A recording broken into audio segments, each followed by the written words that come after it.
Salve, salve, sou Darlison Andrade, engenheiro florestal, e estou aqui com a missão de fazer divulgação científica do que tem sido produzido nas ciências florestais.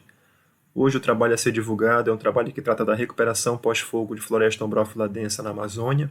Eu tenho autoria nesse trabalho, e ele foi divulgado e publicado pela revista da Academia Brasileira de Ciências.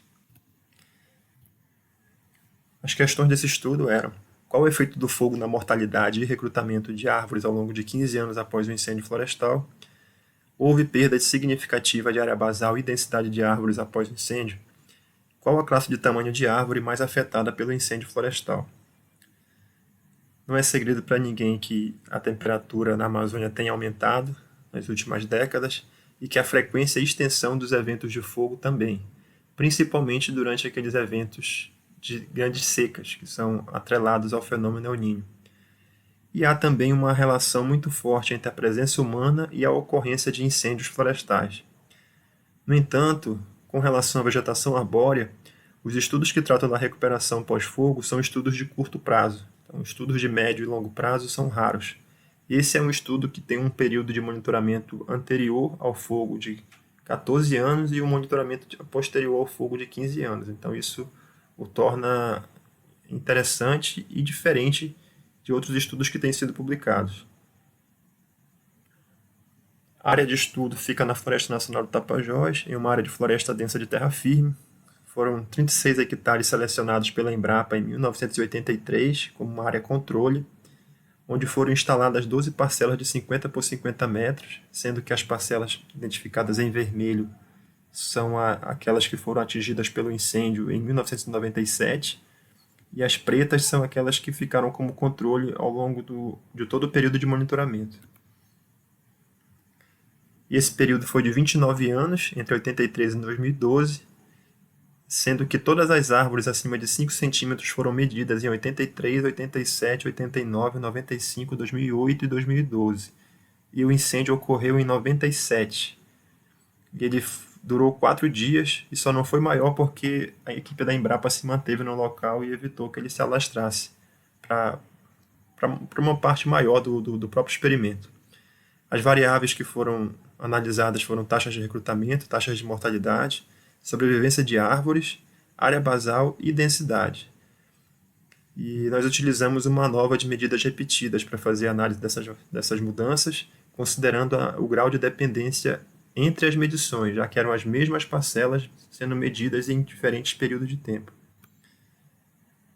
Nos resultados, só para destacar, esse gráfico inicial aqui mostra que houve aumento na mortalidade de árvores após o fogo e que proporcionalmente houve aumento nas taxas de recrutamento. Então a floresta ela respondeu a esse aumento na mortalidade com um aumento nas taxas de recrutamento.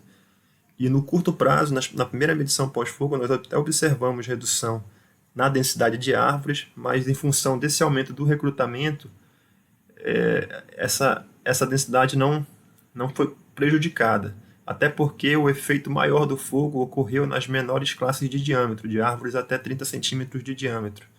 Então a dinâmica ficou mais intensa justamente entre as pequenas árvores.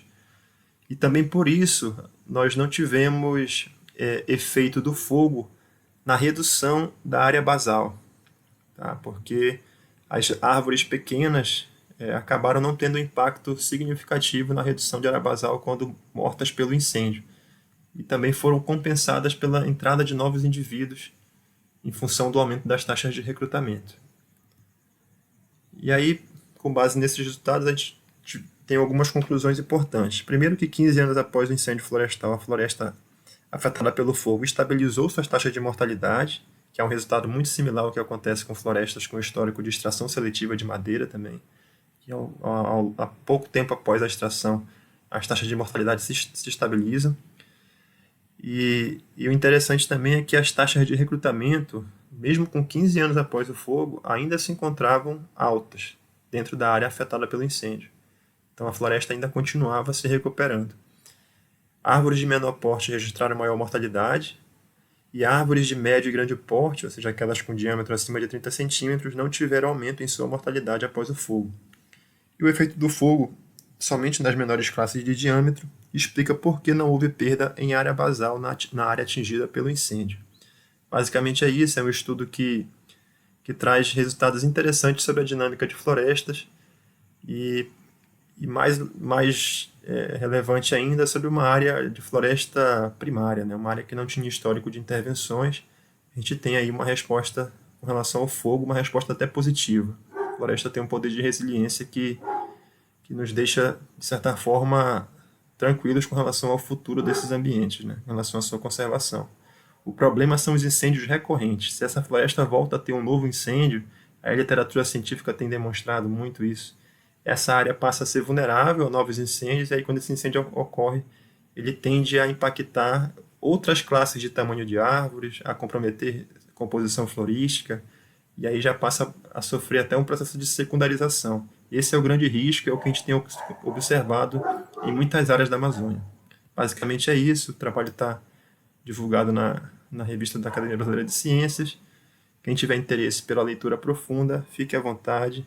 O objetivo desse projeto é esse, é divulgar a ciência, fazer com que você se interesse pelos trabalhos que têm sido publicados. Boa sorte, saudações florestais.